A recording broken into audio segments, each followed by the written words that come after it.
Hey guys, Ahmed here, one half of the Experiments in Dialogue duo. I'm adding this as a pre-show note to make sure people are aware of what they're coming to when listening to this podcast episode. A week ago, I posted to my Facebook page a list of 7 points about the events transpiring after the apparently brutal murder of George Floyd. My post was taken from a Black American writer and philosopher, Coleman Hughes. The list went like this. 1. If you oppose the riots, you do not care about George Floyd is the liberal version of if you oppose the Iraq War, you do not care about 9/11. The tragedy and the proper response to the tragedy are different issues. 2. In Minnesota, it appears the majority of arrests have been from people of other states. This is a feature of almost all riots, including Ferguson in 2014. Anarchists and troublemakers come in, destroy the city, and then leave the residents to deal with the fallout. 3. Riots exacerbate the very economic circumstances that create them. If you see a row of abandoned buildings in a major city, very often it's because of a riot that happened 5, 10, or even 50 years ago. The economic consequences are long-lasting. 4. Many businesses, some black-owned, have still not returned to Ferguson to this day. No one has purchased the property. The buildings are just abandoned. Children grow up with a sense of hopelessness and despair because the life has been sucked out of the neighborhood. 5. I would be willing to publicly bet that if polled, over 50% of black residents of Minnesota and Atlanta would not support the riots. This has often been true of riots in the past. If there is nothing the rioters could do, that's 6, that would get you to condemn their behavior, then you do not view them as full human beings, but as animals who can't help themselves. There's not anyone trained to think of that as racism, but that's exactly what it is. 7. If you're mad, I feel you, I really do. But channel your rage productively. Demand change at the ballot box or peacefully on the streets. And remember, the first responsibility is always to educate yourself. Now, upon sharing this, I received a comment on my post by Mofe, a good friend with whom I had had several discussions about race and other issues before. He invited me to arrange a podcast to discuss the issues at hand and other points.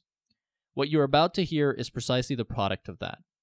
Now, as I am sure you will notice, there are times, particularly at the end of this discussion, where communications is about to break down. But at almost every point, what saves it is a return to first principles and good faith.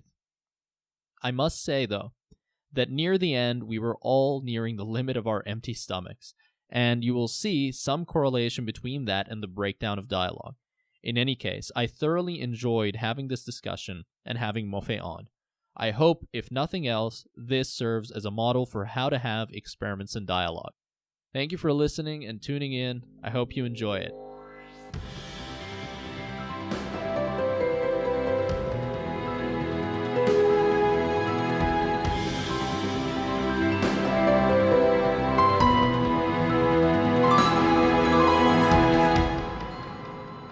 All right, welcome, guys. How are you doing? How are you doing, Mofe? Yeah, I'm good. You know, just surviving as it comes. Yeah. How about you, Youssef? Things are okay. Quarantine is boring, to say the least, and yeah, I'm okay. I'm good. Yeah. So I've been meaning to get you guys together, really to discuss the current events. I mean. Just for some background for the audience, Youssef is my co-host, you know, everyone knows that. Yeah. And Mofe is really a friend I came about without really understanding that he would become a friend. Initially, we kind of got off on somewhat of a wrong foot. We were on opposite sides of a debate, but I came to value our friendship because it really exposed me to a different side of viewing things. And I think that currently where our friendship stands is a very, a fruitful source of discussions and intellectual growth. Now, Mofe and I haven't been in touch for a while, but upon basically coming in contact with the facts of George Floyd's death and the emergent riots that consecutively followed, Mofe approached me seeing that I had been very passionately arguing on Facebook, as I usually do, and asked me if I was interested in holding a discussion. And of course, my response was, yeah, let's do it. And this is how I brought you guys here. I'm very happy that you guys have joined. And I just want to ask Mofe, really, just as a beginning, where you're coming to this problem, to this event from. Like, what is your background, just so speakers have an idea of what exactly are, the preconceptions and the ideas that you're bringing to the table here. How are you viewing this? How are you viewing the events that are erupting in the U.S.? From what lens? Oh, right. I think for me, what I sort of see the whole thing as is just sort of like I want to say years and years and years of over aggressive policing, and years and years and years of, I don't want to be too political here, but I want to say years and years and years also of democratic manipulation of black voters. And what it is that for some reason, and because I don't really know what's different in this situation as to the gross injustice that's happened, many years. I don't really know what's the difference between now and actually then. Maybe you could say maybe now people have more phones and whatnot, but this has happened multiple times. But it seems now that I guess we've reached a peak where people are just tired of seeing the same thing all over on the screen, and the same injustice which they perceive is obviously very unfair. And I think right now where we're at is at a point where people don't necessarily care anymore as to, what actually, now that they've reached a point where they feel like actually their lives are genuinely in danger. And maybe they felt that way before, but before maybe they were willing to keep some semblance of order, to keep the rest of, maybe keep everyone happy, or maybe to keep their lives going. But now at this point, I don't think they feel like their lives can actually function. So a lot of people, I guess, have taken to the streets to riot. A lot of people have taken to the streets to protest because they're genuinely tired, which I completely understand. But also, I think what no one is just sort of realizing as well is that what I've just said is just one side of the story, because what I've just said is how everybody interprets the situation, is how everybody feels about the situation. But what I also know is that that's not necessarily the most accurate picture. And me saying that statement for me is very important, because what it makes you realize is that that interpretation is actually the interpretation that we've been fed, right? Mm-hmm. And so right now in America, you have these two different contrasting views of the people who are obviously interpreting the situation in that way, and there's the opposite, right? Mm-hmm. And so that's just how I feel about it at the moment, which is just really interesting to just observe. So I just wanted basically to come in here and just maybe build up a bit and put a fine point on that sentence. And ask Yosri to come in and maybe elaborate a bit on what he thinks is the most accurate picture, and where he might, I don't know, disagree, where he might be interested in adding more.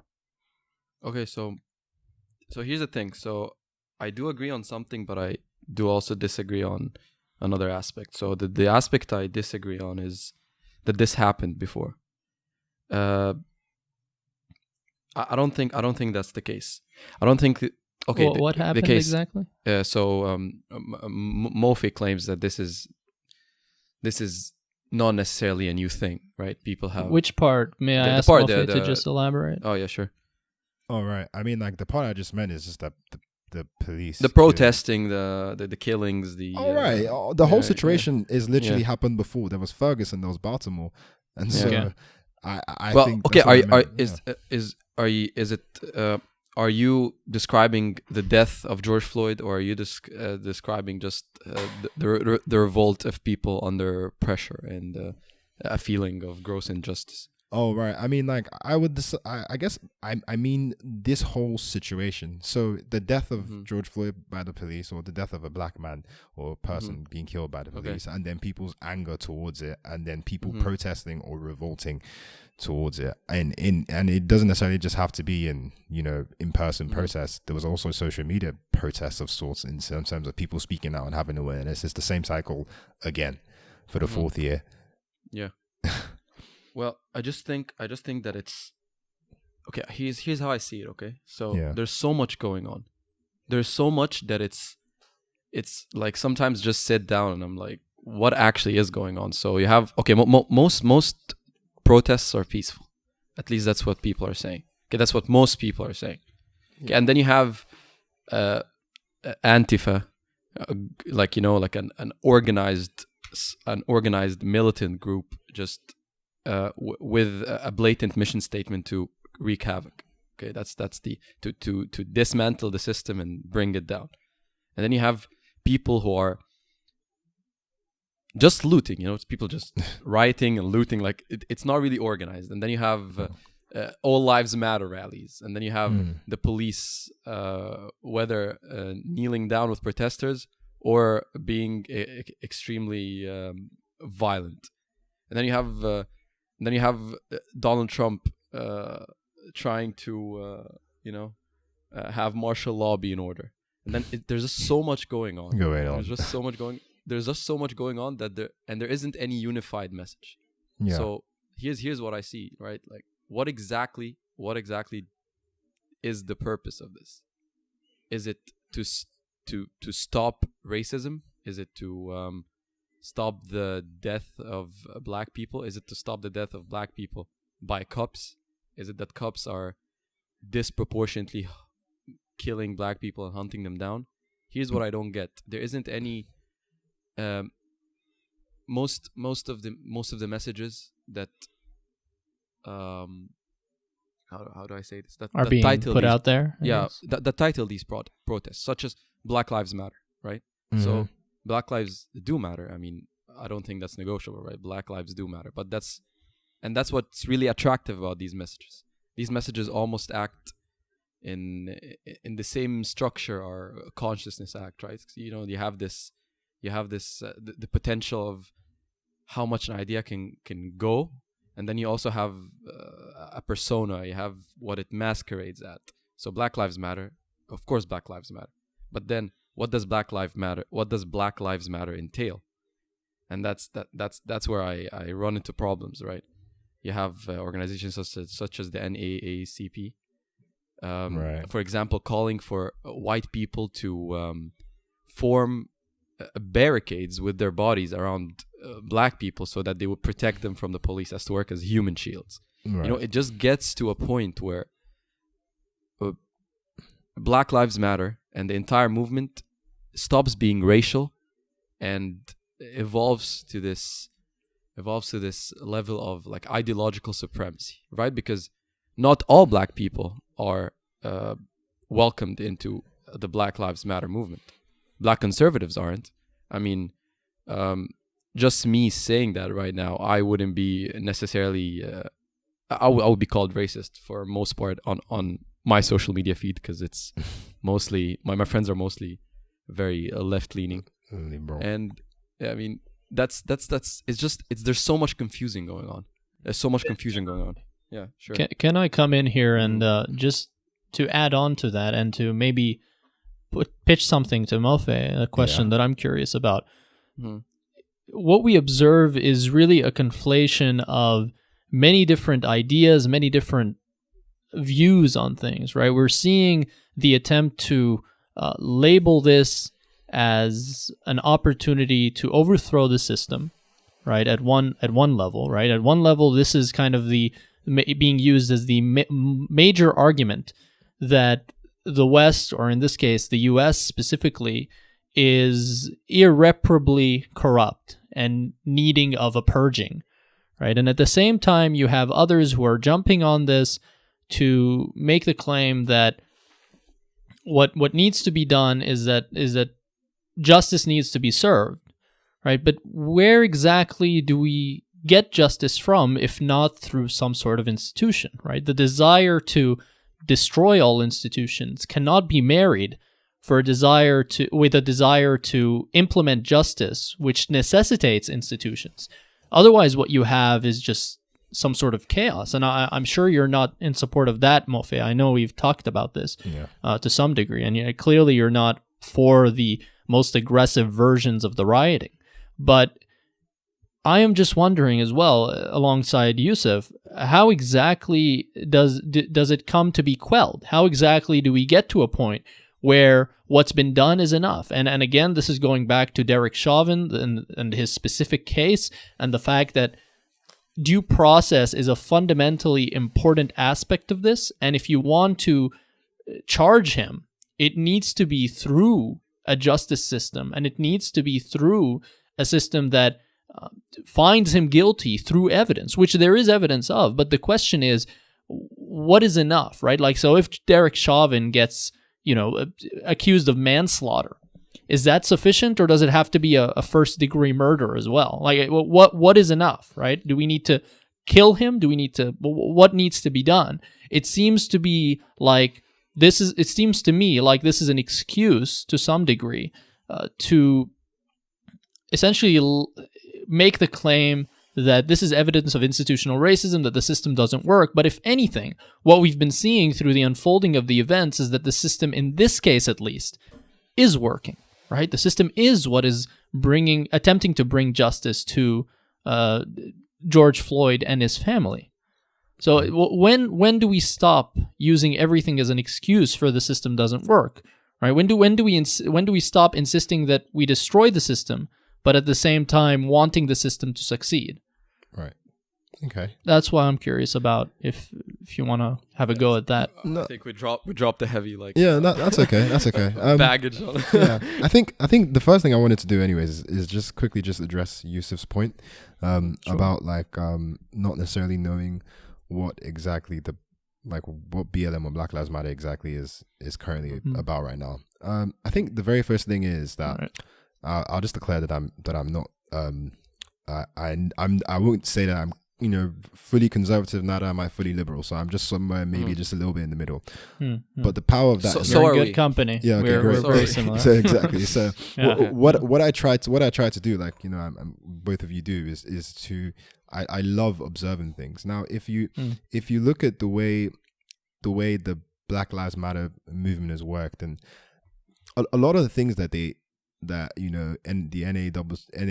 NAACP says, and a lot of what influential people say, what I would say is that this whole, anybody can say anything and do anything at any point. That doesn't necessarily reflect what the actual movement is about. Because I think one thing people don't realize is that what the movement is for is to improve. The focal point is to essentially make Black Lives matter. Now, Black lives cannot matter if people who are not Black experience the interpretation of what is going on as some logical thing that happens, right? That goes through the smooth process, that goes through some normal thing where everything goes smooth and there's a clear focal message. It cannot happen that way. And because the reason why this is really important is because after, I'll give you an example.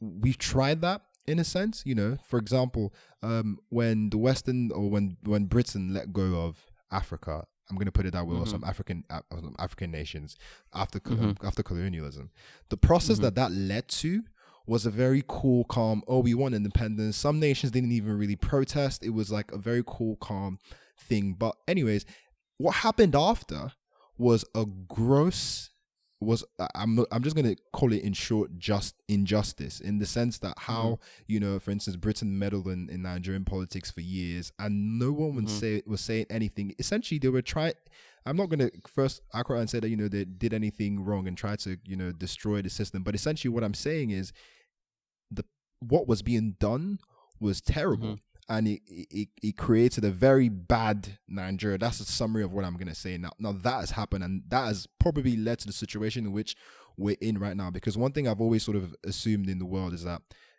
when it comes to people mattering, especially I want to say for instance, a Chinese person, right? This is a huge example. Or Chinese people in America, if they were going through what Black people were going through, I'm actually, let me cut that back and say, actually, that would never happen. In the sense that, do you know why that would never happen? Because China is a world superpower.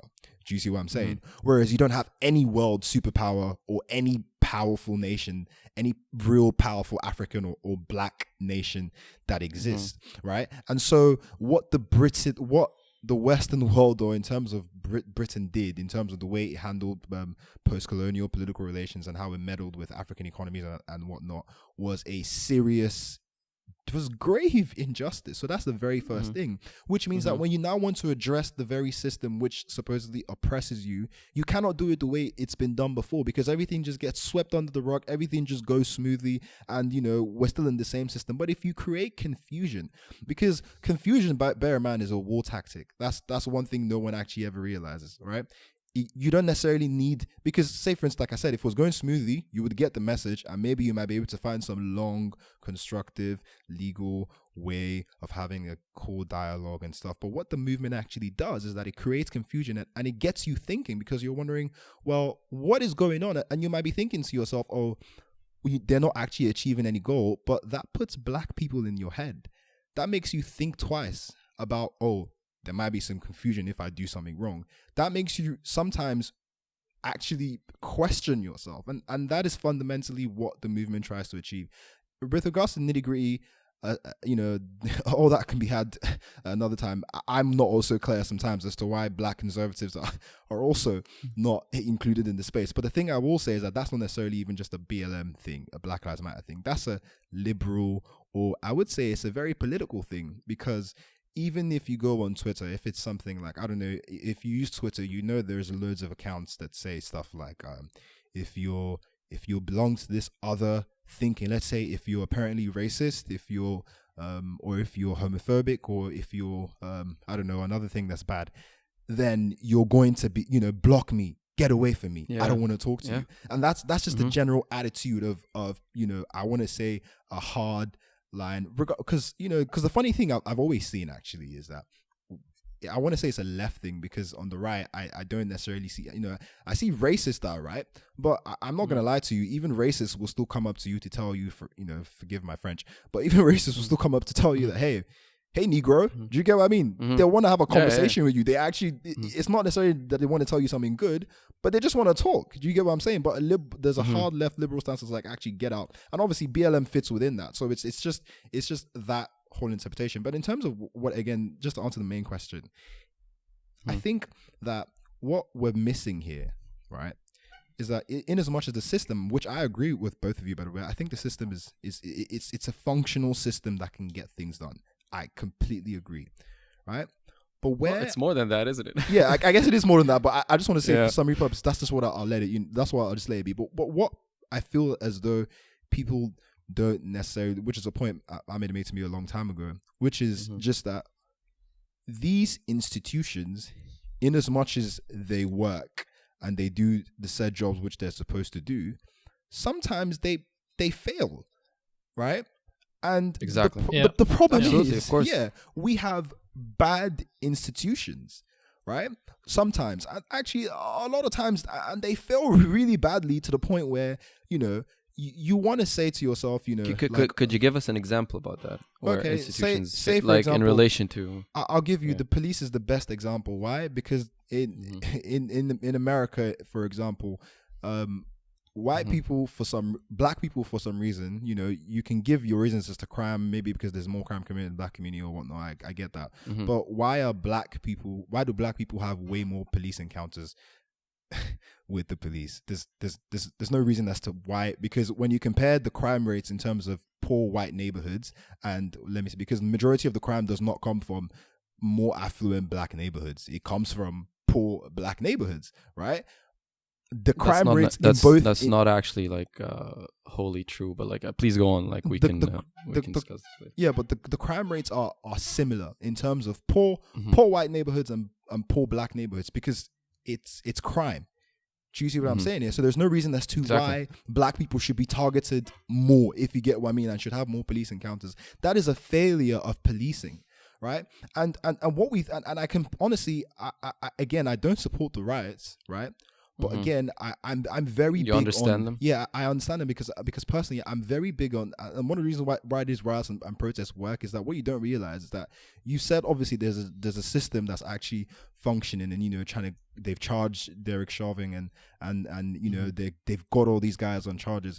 But let me tell you, there's cases that have happened in the past where there's a man called George Zimmerman selling his gun for for over $100,000. The gun that he used to kill was a Trayvon Martin, right? That same officer or that same man or whatever he is, the same person that murdered that boy, right? Now that is the same system, right? So, but nothing's happening to that guy. That guy's living as a free man today after doing what he did. Derrek Chauvin and whoever those guys, they get me angry sometimes, but like whoever those guys, Derrek Chauvin and what's his name, when you actually look at what they've like the fact that it's the riots, right?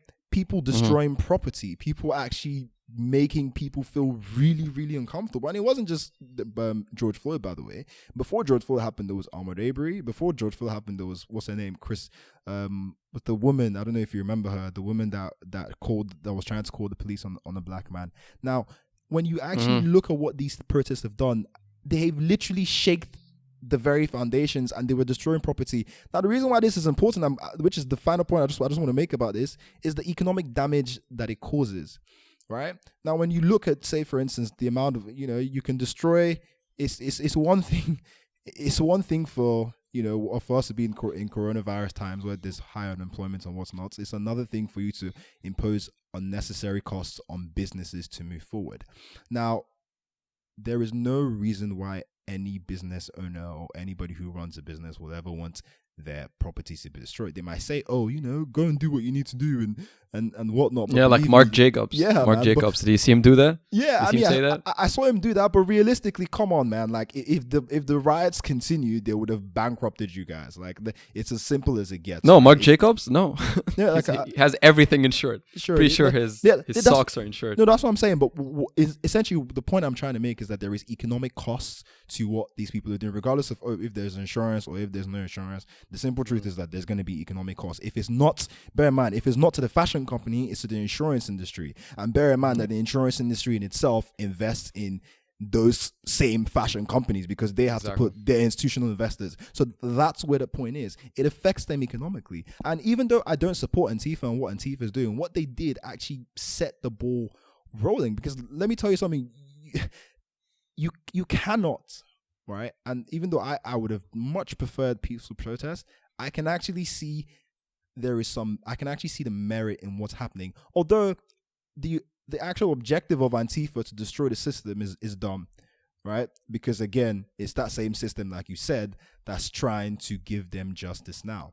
And like I've said before, the only thing wrong is the institutions. But rioting and looting, actually, as bad as they are, and as much as like we've agreed, it's going to set the black community back ages and economically, but at the same time, it's also made at least the only thing I'm bothered about is that he hasn't actually changed anything in terms of enacting some sort of police reform, because I would have expected that instead of just saying, "Oh, we're going to charge the guys that killed these guys," they would have been like, "Okay, we need to organize a drastic inquiry into our police systems, into how we run things." But that hasn't been done. So somebody, if you wanted to be a devil's advocate, you could just easily say, "Well, it might have achieved justice for that guy, but not gonna lie, it hasn't changed anything for you in terms of justice against black people." So that was very long, but I hope it was sufficient to just sort of put in. Yeah, no, thank you. That's good. Let's bring in Yusri now, maybe to I just give it a. So I feel like so you've said I'm not trying to be disrespectful here. No, that's okay. You've said a lot of things, okay? Yeah. And I feel so let me just try to break down what you said. I mean, there are multiple things you tried to discuss. Okay, so first thing was we can't really assert the reality of what's happening in the US by just using logical arguments and trying to set down the facts and looking at it from let's say an outsider point of view, okay, which is what I literally am. I've never been to the US. So that's one thing I think we should talk about. That's actually maybe the thing I'm most interested about, because going from this point on, we get to break down every single philosophical question that comes next, that comes with the Black Lives Matter movement, with Antifa, with whether looting or rioting is okay, and on all that. And that's for one specific reason, okay? But let's just put that on the side.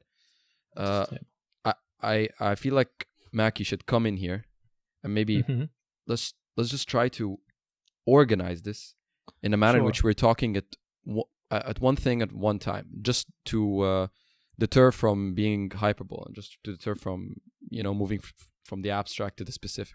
I have a few points here, but I mean, let's just start, I think, discussing the first point you've made, right. Because I think that point really hits the nail on the head. That's the prerequisite for any of these movements to be successful, for any of these movements to be accessible from people's perspective who aren't necessarily in the entire process. I mean, unless your goal is to simply scare the living shit out of people, right? It should not be that the only element you're accepting using to convey your point is violence or is some sort of pure feelings, right? And I mean, do you want to start on that, or should I keep going? I mean, yes, sir. I think we should talk about a concept Mac and I talk about often, which is a good way to start all of this. It's maybe far off, but if we're concise, I think we can link it adequately. So it's the concept of loneliness of subjectivity.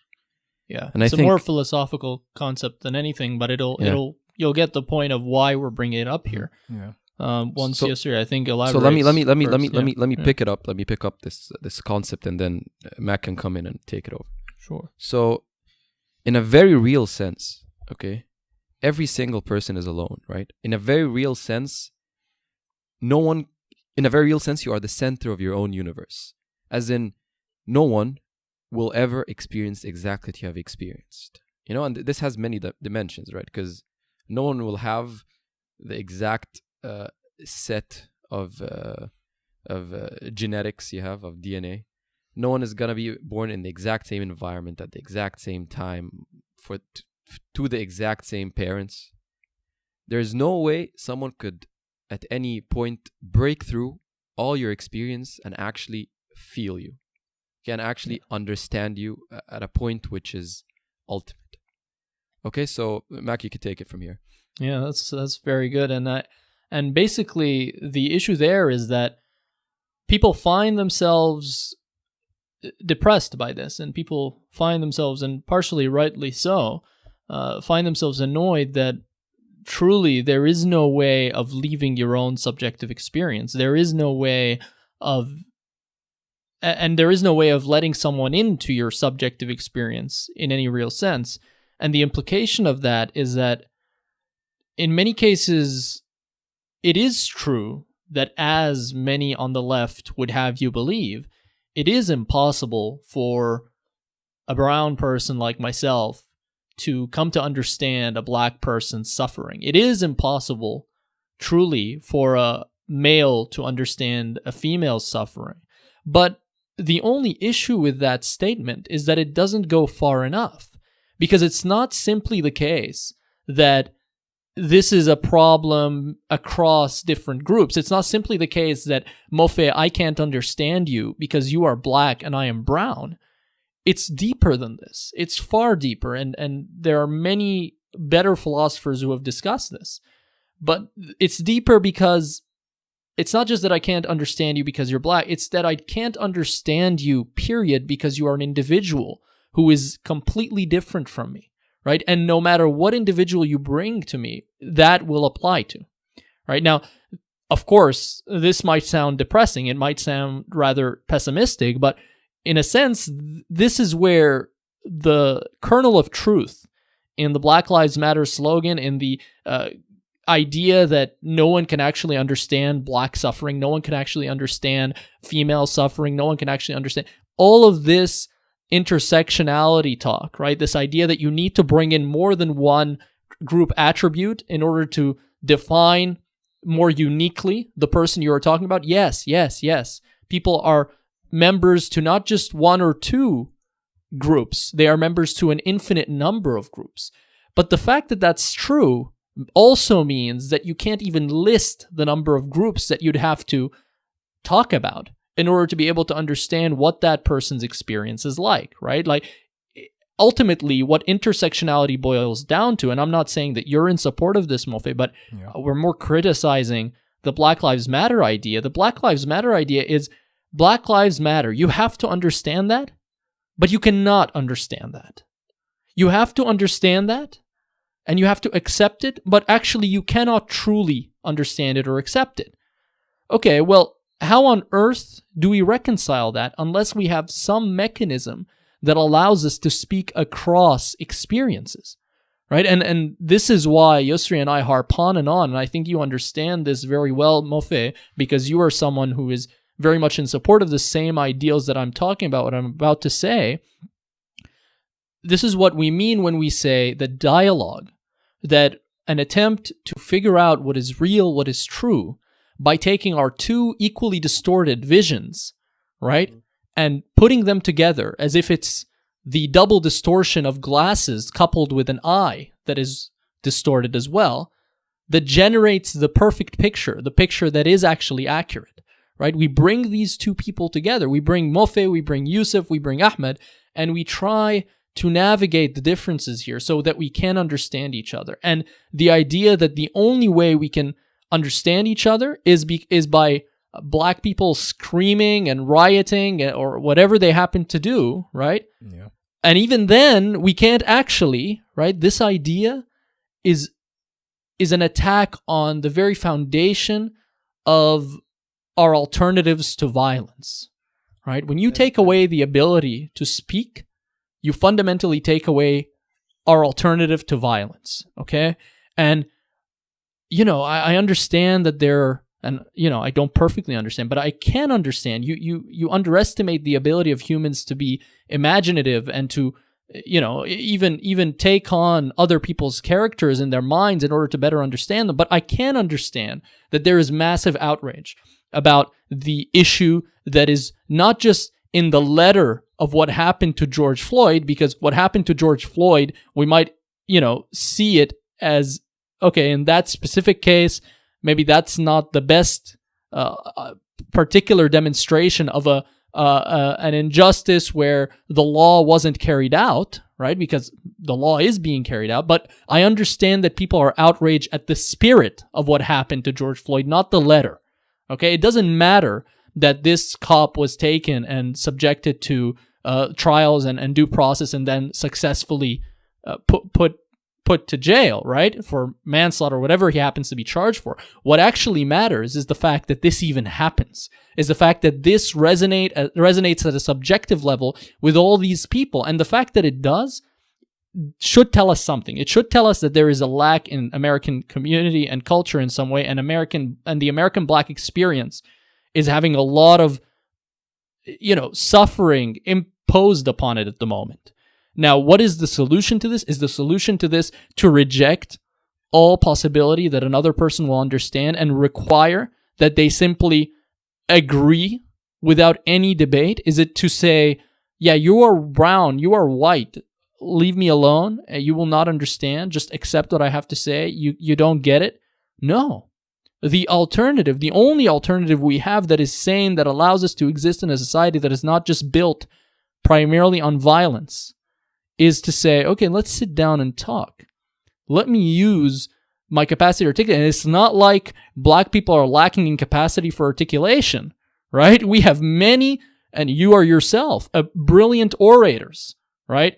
In every culture, but, you know, I've seen so many confident and competent orators amongst black people that I don't think that we are lacking on that dimension whatsoever. And yet, this seems to be the cry of people who think that their voices won't be heard. But yes, your voices will be heard. They will be heard, and people can understand you. How many great authors have we seen construct the most brilliant characters in their novels without actually being identified with the character's attributes, right? If it was impossible for a white person to understand a black person, a brown person to understand a Hispanic person, it would be impossible to write great fiction. Okay, and yet we do see great fiction. We do see it. Okay, and I think the Black Lives Matter movement makes the mistake that it assumes that the best tool it has is actually the weakest one we have, the bluntest, the least likely to convince anyone, and the most likely to destroy havoc without actually being specific about what needs to be destroyed or removed or changed and what needs to be kept. Okay, and that's what I think is the problem. Now, I'm sorry, I know that was a monologue, but yeah, your turn, basically. If I can just add one thing, right? Yeah. So, so the Black Lives Matter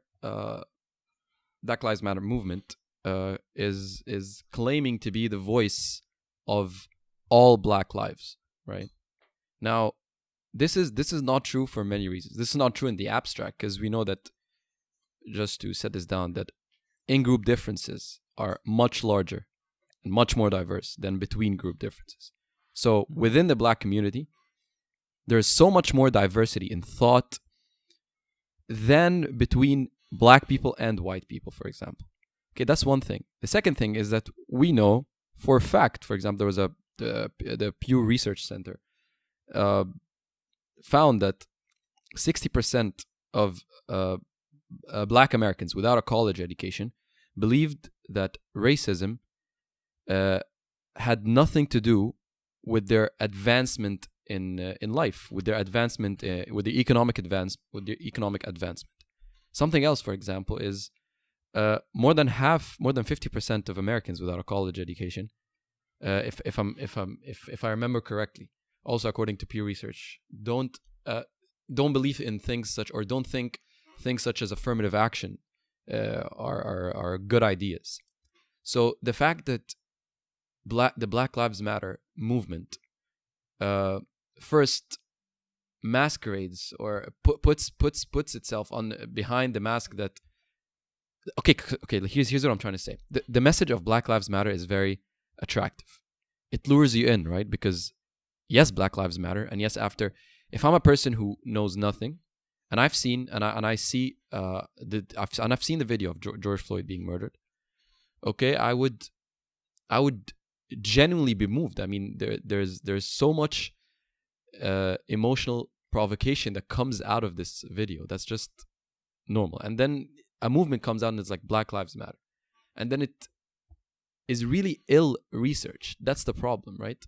There's not much research when it comes. For example, when people go like on social. I'm sorry, I'm going into a lot of No, that's okay. tangents, but a lot of social media posts, from my friends just being shared around is, they always start with "be silent for a second and read." Okay, and then all the reading materials that are being put are pure leftist, ideological readings, right? Like Ta-Nehisi Coates, the idea that anti-racism only means that you need to be active about, that it only means you need to be vocal about being not racist. The actual idea, which I find baffling, honestly, is that this has been circulating around a lot. Actually, I think so this has been circulating around a lot, which is it's not enough to not be a racist. You have to be an anti-racist. And then what follows is that if you are not anti-racist, then you are racist. Then somehow you are ashamed of your internalized racism that you are not willing to voice it. That's so absurd. That's like saying, let's say, it's not enough to not be a rapist. You have to be an anti-rapist. And you know what? If you are not vocal about your anti-rape sentiment, then you are a rapist, because you are. It's this it's this shameful tactics that have been going around that just lures people in with a good idea, with an idea that seems fair and just, and then seemingly out of nowhere, you are being indoctrinated by different ideas, and you simply cannot reject a single idea, because the moment you reject a single idea, it does not matter if you are black, if you are white, if you are brown, you are excluded from the group. It is religion like, you know, and I think it's bigger than the Black Lives Matter movement. I think it's just has to do with anti-racism, with I think it also has to do with what's going on with academia, and it does have a lot of implications, and it's simply a ripple of a you know, a bigger rock that has fallen into a pond, you know. So it's just, that's what I have to say, just to add to what Mark was saying. Yeah, Mofe, may I just ask you to maybe bring in some of, I know you're very familiar with the leftist silencing and attempt to exclude from the group. I think you, because you're also very, you know, you like to explore ideas, you're curious. Yeah. You've experienced that to some degree as well. I mean, if you can include that in some way in your response, that would be great, I think. Okay, great. I think Take your time, by the way. Yeah, that's fine. So I think one thing we have to just acknowledge here is that you're very. I love the whole philosophical. Is it called alone subjectivity? Loneliness of subjectivity. Loneliness of subjectivity. Yeah, I think it's a very very I think it's a very very interesting. It's a very very interesting philosophical concept. But the only thing I can say is to just to sort of reply to that is that I think what people don't realize, especially when people make this point, because I've heard this, I believe in dialogue, but a lot of times I can always understand the other side as to why people don't want dialogue, right? Is because if you remember quite correctly, like if you've ever seen this, now I'm not saying this factually, but this is just a grave assumption, right? But I'm just going to ask you a question. Have you ever seen any of these videos that were probably made in the 60s, 70s, that you would just see a bunch of, you know, sometimes it could be university students, sometimes it could be community students, sometimes it could be like a town hall meeting, right? In America, they're all based in America, that always have people having these conversations about race, right? I'm pretty sure you've seen them, right? Now, those, so like I always say, right? The way, what we consume, no matter how subjective we are, or no matter how, you know, the loneliness of the subjectivity or of that concept, no matter how much that is true, what we consume and how we think is largely shaped by, I mean, how we think is basically shaped by what we consume. All right. And when I say what we consume, I mean in terms of what we read, what we, you know, media and the opinions of other people. Right. Now, these videos have been circulated for a long time, and people psychologically or maybe subconsciously are aware that dialogue has been done, in terms of people know that dialogue has been happening, right? You know, there were literally TV shows that were made out of this in the 60s and 70s of people actually trying to have conversations, right? But what you actually found, and that's actually what's fueled the left movement today, is that a lot of times when you actually have these conversations with especially like, I'm not going to blame white people here, but there's communities of white people where you actually saw white people saying, and I don't know if we're allowed to swear, I'm not sure on this podcast, but there were some white people saying, you know, like, I don't want a nigger is a black person that comes into my community to destroy it. That's a great American accent. Yeah. On live television. Are you making fun of me? Yeah, no, it's on live television, right? You see, when you see these, you actually see this very hard right, you know, like, I don't want these niggers in my community because they loot, they kill.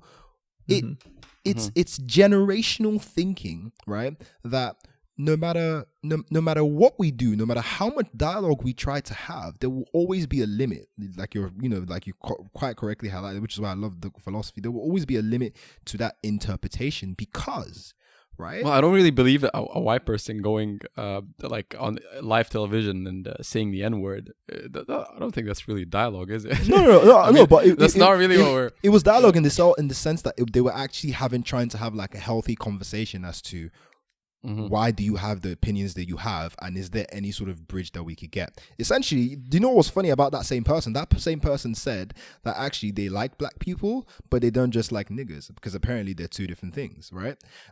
Which is a very interesting observation. But what you don't understand is that these videos are just as close as the 70s, right?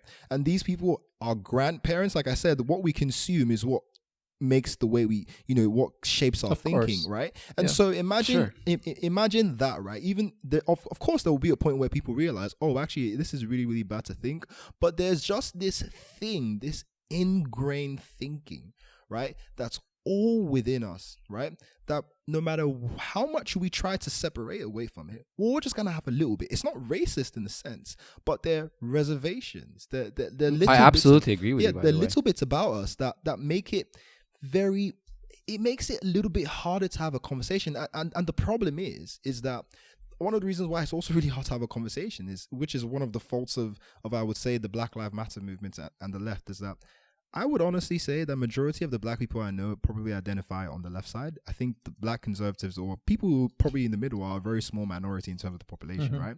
So when you even try to have a conversation, there's not going to be any conversation, because again, we felt that there has been conversations that have had, but unfortunately there's just that thing within white people or people who are not black that you're quite rightly saying will never be able to understand. But aside from that, what you also don't realize is that I have never heard, right, in a situation, you can quote me if I'm wrong, right, but I have never seen a situation where people fighting for their human rights has ever been they've ever won with just, oh, let's have a tea party, let's discuss this. Do you get what I mean? Like everyone who has always been oppressed has never gotten out of that oppression successfully by just, oh, by the way, guys, let's talk. I mean, I wish the Jews had that opportunity to say that with Hitler. I wish they could discuss their issues. And what's even terrible is that the Jews never even had the opportunity to even fight back from that oppression, right? Now, what I'm saying essentially, the crux of the matter is that essentially when it comes to human rights, right, nothing has ever been achieved by dialogue, right? But also on the flip side of that, by the way, but it's, like that's I said, where we have to disagree. Yes, we can disagree. I mean, that's fine. But I'm just saying, there's a lot of points we have to. I'm just go saying on. that I'm sorry. Go on. When it's come to a lot of the human rights issues in terms of, right, you can argue that, I don't know, there's been peaceful givings and blah blah blah, but a lot of the human rights that we created today were created after when? Wasn't it World War II, right? And what happened? What was that event? It was a war. It was violence that happened, and then people realized actually maybe we should have a basic standard of actually giving people rights. And I think that's the very thing, and that's what we as black people, in general, sort of feel. We all have differences in how that should be done, but in general, we feel as though we have to fight for our human right, because even people, right, that claim to be liberal white people who obviously claim to be anti-racist. Amy Cooper was a clear liberal. I don't know if you remember who Amy Cooper is, right? No idea. Oh, right. Amy Cooper was a woman in America, right, that a black man told her to get her dog, put a leash on her dog, and she didn't want to. Was she the one that was she the one who was? She called the police on the black man because she was basically saying that, is I have an African American, and he's threatening me or whatever. Okay. Now, Amy Cooper is a liberal Democrat, right? Yeah. She's probably someone who she's actively donated to left-leaning campaigns. She's probably never thought she was a racist in her entire life, right? And she probably would have never thought she was a racist. In fact, maybe she probably didn't even think she was a racist in that very moment. But it was until she came out and then she realized, oh shit, right. I guess I am a bit racist. Do you get what I mean? You know what that reminds me of? Oh, what's that? There's been this video circulating around.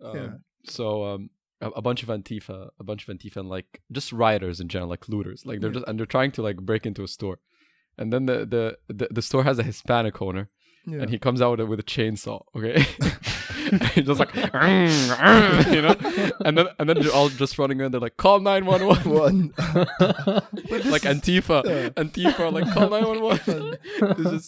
But this is the thing though. When you have situations like that, right?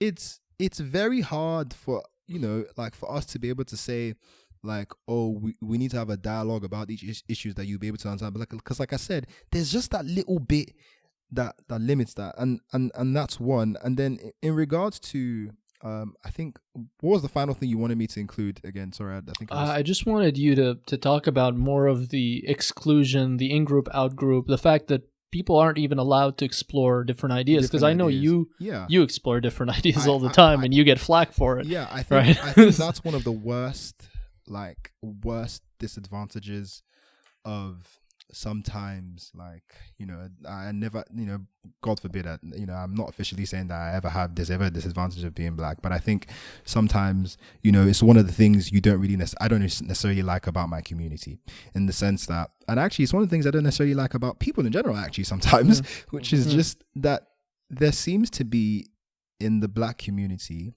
that whenever, but this is not actually a lot. I won't say this is the entire black community, because actually some black people just don't necessarily care about race issues or or other issues, about life issues sometimes. So, but there's a good proportion number of people within the black community that completely exclude the search for actually thinking about things, right? And this is very important because and I'll explain why they do that, but it's very important because the truth is, I can't remember who it was, but I was listening to Candace Owens, I think a few days ago, and as much as I actually don't necessarily like Candace Owens like that, we were in the same boat. Yeah, she was saying some very reasonable things, in the sense that she said that as black people are the only race who essentially put the lowest. I don't know why she described them as that, but she said that we put our lowest denominator. So our criminals, we make them martyrs essentially, and we put them on T-shirts. We say, oh, these are the people, blah blah, and whatnot. And she's actually right, because I mean, you're not the only community. I mean, Yusri and I come from a background where putting down terrorists as heroes. Oh yeah, is a very like where this is common. No, she just obviously in that aspect. I think she meant I think she meant from a Western population of black people, if you get what I mean. Okay, I see. So Right. From like a Western population of black people are actually generally, because you don't, for instance, in America, white people are actually they're more victimized by the police, in terms of that they're way more white victims of police brutality than there are black Americans, right? But you don't see white people put in some Tallahassee redneck from Texas on their shirt, and they're like, oh, this person robbed a store, or they got killed by the police. You will very much hear the same white people in that community tell them, well, he can go to jail then, like, or he has to. There's death penalties in a lot of these states. But wait, don't you think that's a problem? Exactly. I actually think that's a problem. I actually think that's that's like a terrible thing. But do you get what I'm saying? But in the sense that I actually think, like, Candace Owens saying that was a very reasonable thing to say. But a lot of black people are just going to look at her and say, look at her, just absolutely just making our community look bad, because she's saying the truth and exploring a different opinion to what most of us would actually want to explore. Did I ever tell you, Mofe, that the first time I ever experienced something I could call racial bias was actually at a Black Social Political Society event. Yes. Not that you led, but the year before, I was called a coconut there, and it was only because I was asking for examples of institutional racism. You probably will get that response. It's so strange to me, that I don't know if Yusri wanted to come in, but I have a separate go ahead. point. Yep. Sorry, could I just defend like the black people side, because I've just completely Because I'm probably going to be called a coup now after this podcast. But like, I think on the flip side of that thing, I think it's also very easy for us to criticize people for not thinking. But honestly, you need to also understand that there's a very good part of the population that's one first of all, as humans, we're not necessarily trained to critically think. Absolutely, right? Absolutely. That's just the first thing. We're on the same page there with the lowly origins. I would even argue that our mental faculties are not necessarily most Calibrated. Influenced by logic at all. Yeah. They're influenced by other things, numerous things that just logic is just not a part of it. So as a human being already, you already have like a low head start. You don't even have a head start. In fact, you've probably started a race late in terms of the race to actually think critically, right? Then on the second part, right, you now have very strong factors that influence your life to think a certain way. One of them is the media, right? Now the media is very, very terrible for this. I know I can, Ahmed will agree with me. They say the worst things, and then because they have so much power, because everybody reads CNN, watches CNN. Everybody, checks out something, or people will use Twitter, right? And then because the thing about the media is that people just take all these headlines, right? And then because people follow other people, most times you will find that there's one person with loads of followers that just takes that headline and is like, oh my God, this is fact, right? And then every other person just around them just thinks the same thing, right? But those factors are very strong because it's not as if the media are just picking things from thin air.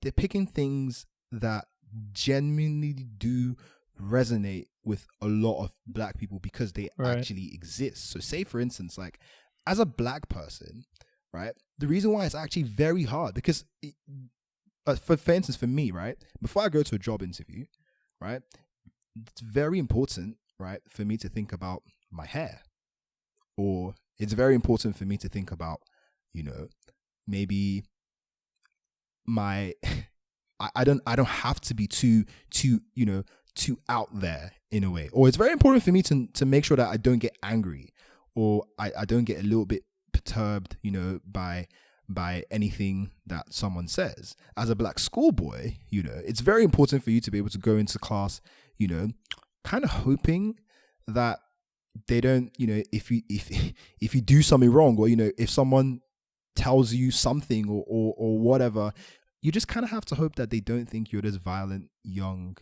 violent black guy. And what it is that although every race to an extent actually experiences that thing, no one, right, is at the point where no one feels it in the same way that we do. Because we can talk about historical dynamics and racial dynamics, whatever it is, but the point just being is that no one actually can never really truly understand the way we do, because we see it every day. It might not be the way that the media, because the media just makes it seem like it's this pandemic, right, that actually happens, that it's absolutely just something that occurs on a very large basis, when realistically it doesn't actually occur on a very large basis. But what you actually have to realize is that human beings don't think about things or as a systemic thing, or on a large basis. They think about, this probably happened to my uncle, this happened to my mother, this happened to my brother. So it's a very strong emotional factor, right? That's a big component of this.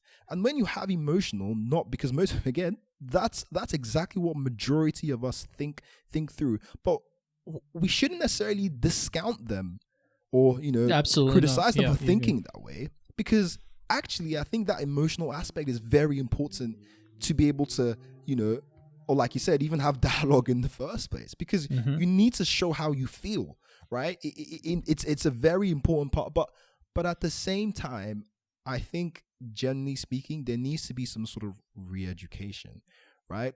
Either that it starts with, I don't want to say, the media, because honestly, if it were up to me, I would ban the media, but then that's being a dictator. Hey. Sorry. You can swear and, use the N-word, but we can't be dictators. Being a dictator, that's that's going too far. But it's honestly a problem, but I also think there's a very good reason for that. And honestly, I think it's a very valid reason, because the other thing is, a lot of times when we think with logic, we don't actually consider the emotional impact of it. Because say, for instance, remember that time that you said that you someone called you a coconut because you asked them to give you examples of where institutional racism exists, right? institutional racism has been played by the media to the highest extent. That to black people, again, who are not to a lot of black people who are not necessarily thinking too much into about thinking the emotional part. Like Youssef said, it's very easy to get lured into the Black Lives Matter movement because you're black. And so, like, that feeling of you is very much in there. So for someone not to even comment- actually, I want to say it's not. You know what? That's actually exactly not my point. Oh no, It's not because right. it's not because you are black, right? Yeah. It's because, well, here's the thing. I think it's very temperamental. I mean, I Right. do believe that if you're black, you're more likely to be lured in by that Lured in, video yeah. because well, they look like you. I mean, we can even map that on brain function. People Yeah. who look like people are let's say saddened more to see someone that looks like them being Of hurt. course. Being hurt, Okay. yeah. Yeah, but that's not. I think it's more temperamental. Temperamental. I think that people who are more, say, agreeable, okay, yeah. this dimension is just they're more likely to be To do lured that. in. Yeah. I get People that. who are more open and agreeable. I think I don't think it's. I They're don't more think it's compassionate necessarily- as well, Yeah. right? So they can. It's not that it's a reasoned compassion. It's more like an I would just impulsive imagine- kind of yeah. compassion. Yeah, exactly. I'd go as far as to say that a white person who is extremely open and extremely agreeable, okay, might have more in common with the overall ideology of Black Lives Matter than a black disagreeable, closed conservative type. That's actually a very good point. Actually, So yes. that's exactly the point. Yeah. There's so much diversity in group. There's Yeah. so much diversity, and I want to comment on something Yeah. because you seem, Mofe, you seem to at the same time contradict and and solve your own dilemma yeah, because you go. We should they are feeling this way.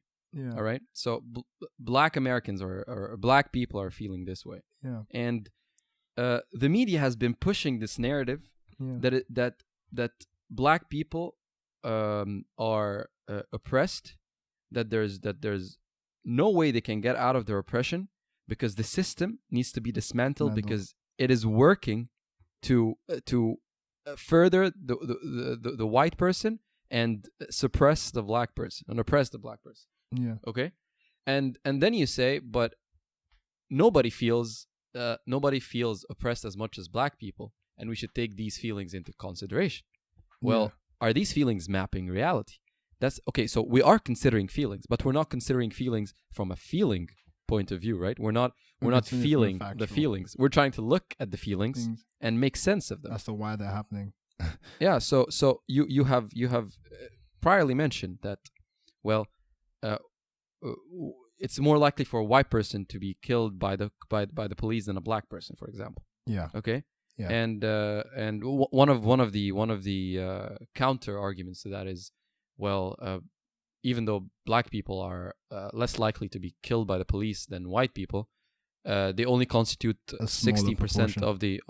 Yeah, but however, the reason they run with the police, the reason that there's running with the police for black people is, well, almost if I'm not mistaken, almost 60% of violent crimes are committed by black people.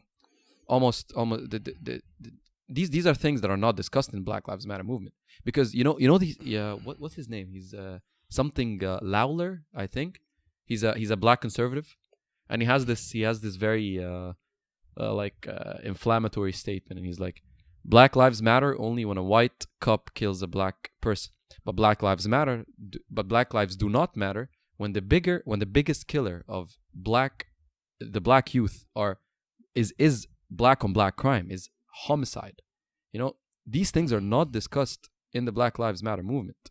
So the thing I fail to see is, yeah, but you're missing the fundamental point though. Okay, let me just let him finish the point, and then Mofe, you can let me just ask go for as long as you want. How do you simultaneously argue that the reality is not as bad as black people, or not even all black people, because that's not true. I mean, as the let's say the currently audible white people who are speaking out loud, that the reality they live in is different than how they're feeling. Right. Now, how does this in any way, shape, or form, serve their purpose, serve their vision? Well, That's just. I mean,